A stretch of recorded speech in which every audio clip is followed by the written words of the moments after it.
Bon, on va revenir sur le village du Castellet. Les artistes qui l'occupaient à l'époque, 1996.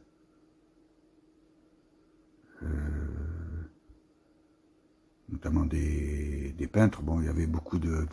il y avait tout et n'importe quoi. Hein. Tout n'était pas bon. Hein. Il n'y avait pas grand-chose de bon, hein, d'ailleurs. Hein. J'ai vu Plancoulaine, c'était bon, dans la galerie de son ami. Bon. Et puis, il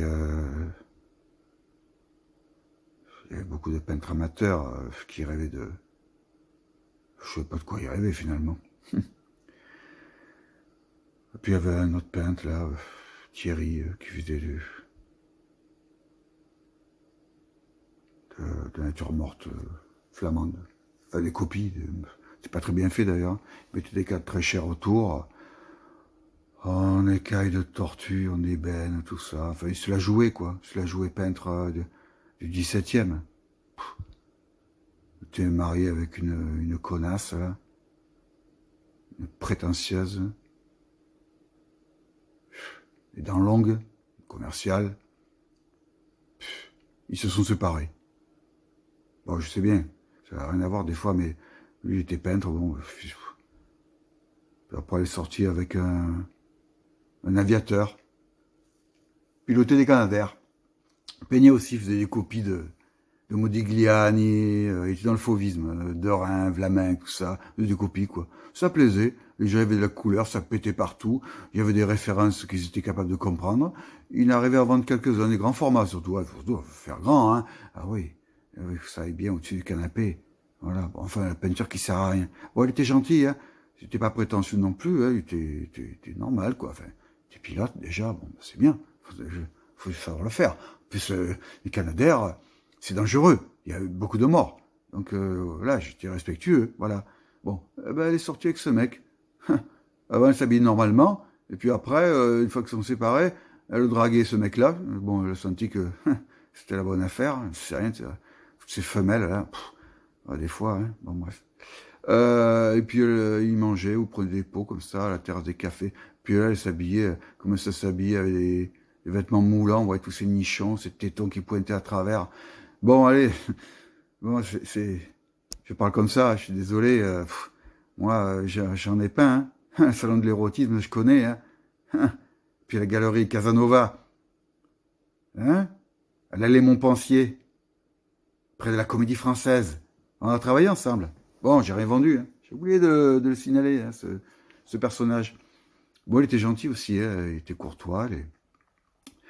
Il avait beaucoup de retenue, malgré toutes les œuvres qu'il présentait à l'intérieur, hein, qui étaient, c'était dur, hein. Bon, il y avait des graveurs de visionnaires de Paris, hein, des Bontou, il y avait des Hans Belmer, et oui, quand même, des gravures, je les ai vus, c'était là. J'ai exposé avec eux, dans l'anonymat, forcément. J'étais un jeune peintre, je débarquais à 25 ans, faut pas rêver, hein. Bon, c'est Bron qui m'en avait parlé, une nouvelle fois, Michel. Je le remercie, hein, Michel. Repose en paix, va. T'es tranquille maintenant, va. Voilà, et puis on revient au Castellet, hein, on va pas... Avec le graveur, hein, le graveur du village, là, hein, le vieux Ponce. Allez, bon. Il connaissait son métier. Bon, la gravure, il connaissait. Je crois qu'il avait travaillé dans l'imprimerie. Bon, il avait une presse, il avait ses plaques, il faisait ses eaux fortes, ses aquatentes, tout ça, il connaissait. Mais le problème, c'est qu'il avait la technique, mais alors son dessin, il était à chier, hein. Il était pourri, hein. Il savait pas dessiner, le mec, hein. Bon, je l'ai pas dit. Respectueux des personnes âgées. J'étais jeune. Et, et en plus, il écrivait des poèmes qui tapait sur ses papiers. De la merde. Du poème de Mirliton. Il se prenait pour un poète, hein.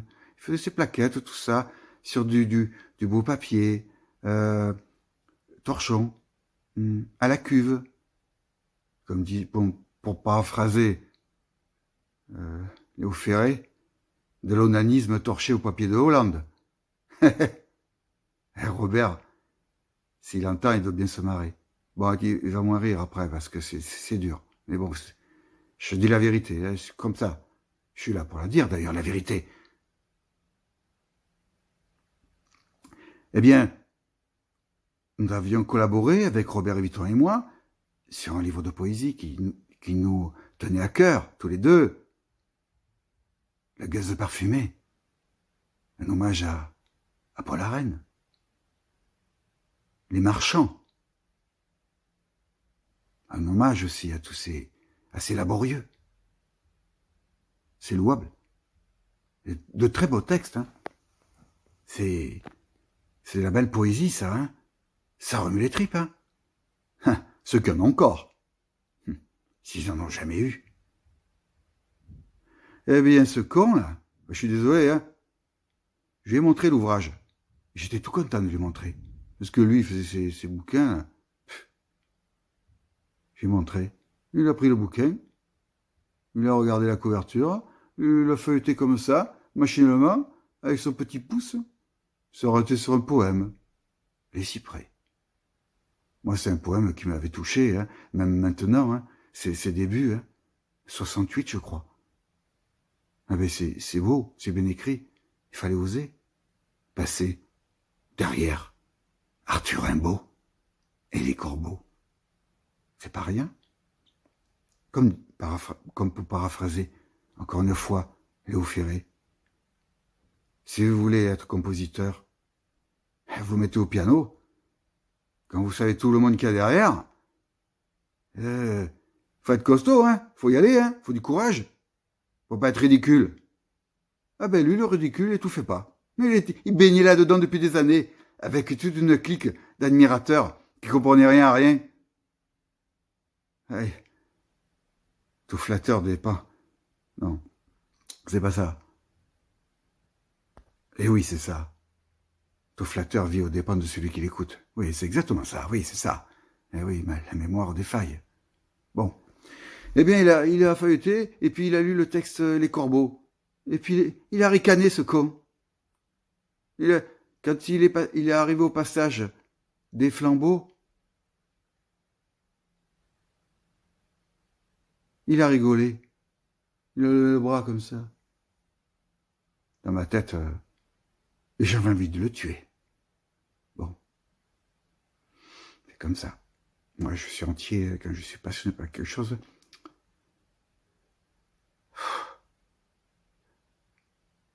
Et puis, il a regardé la couverture, il a vu la quadrichromie de mon tableau, le cours Lafayette avec la fontaine du panier, une magnifique fontaine d'ailleurs, qui a inspiré de nombreux artistes toulonnais et des grands. Hein. Il suffit d'aller au musée pour voir. Hein. Bon, et moi j'ai voulu faire la mienne. Hein. Il a même pas regardé, il a dit « Ah, ça coûte cher ça, hein. Ça coûte de l'argent. Hein. » Il a même pas parlé du tableau, ce con. Forcément. Il comprenait rien. Et puis il a dit « Oh, c'est de l'offset, c'est pas du papier, il est pas terrible. Eh ouais, c'est pas du papier à la cuve. Eh ouais. Mais toi, tes trucs, hein, un papier torchon, à la cuve. Tu peux aller à la cuvette, tu peux te torcher avec. Hein. Ça vaut rien, ton truc. Ça vaut rien tout ce que t'as fait. C'est de la merde. » Je lui ai pas dit. Parce que j'étais respectueux. Mais j'ai pas oublié. Hein. Là-dessus, j'ai de la mémoire. Hein. Et puis moi, les gens qui ont du talent, je les défends jusqu'au bout. Hein. Jusqu'à la mort. Je suis comme ça. Et même s'il y a des paroles malencontreuses, des sautes d'humeur, des manques de tact, ou quoi que ce soit, je passe outre. L'homme, c'est l'homme. L'artiste, c'est l'artiste. Paul Gauguin, c'est pas marrant, hein. Il avait des comportements, bon, ancien banquier, ancien courtier. Il a eu du talent, hein. Le gars a été fort, hein. Il a démarré, vous en connaissez beaucoup des banquiers, vous, qui fassent de la peinture, et qui finissent comme lui? J'en connais pas, hein. Et voilà. Donc, je sépare les deux, moi. Je partirai pas en week-end avec lui. Ouais. Mais la peinture, l'art, la sensibilité, le sacrifice, parce que c'est un sacrifice, comme d'autres sacrifices. Et celui-là, il est beau. C'est celui qui nous tient d'ailleurs. Hein. Quand on est artiste dans l'âme, on va jusqu'au bout. Hein. Ben Robert, il a dit, hein, il a écrit. Hein. Voilà, pour ceux qui savent lire. Hein. Parce que lire, voilà, Robert, j'ai montré son ouvrage aussi à d'autres personnes. Parce que je voulais partager, le faire connaître. Et Robert, il le sait, une personne, une ancienne prof de lettres. Les profs, j'ai plus aucun respect pour ces gens-là. Je le dis, sauf des rares, qui sortent du lot, mais ils sont très rares. Comme les profs d'art plastique d'ailleurs. Ils sont rares à sortir du lot. Eh bien, elle a trouvé des fautes. Il n'y en avait aucune. J'avais écrit à Robert. Il m'avait dit une grosse lettre. Bon, je lui ai envoyé à la mémé. Bon, elle était gentille. Bon. Eh ben, elle en a fait une crise. Elle était malade. Eh oui. C'est dur, hein, la vérité, quand ça tombe sur la gueule. Tu le prends en pleine tronche. Quand quelqu'un qui a passé sa vie à écrire, depuis sa tendre enfance, avec tout ce que ça comporte de sacrifices, de moqueries, etc., il s'est battu. Eh non, c'est ça. Eh oui, t'as compris maintenant, hein? Et que si tu veux, c'est ça. Robert, et moi-même, Michel Bron, on vient tous d'en bas. On vient d'en bas.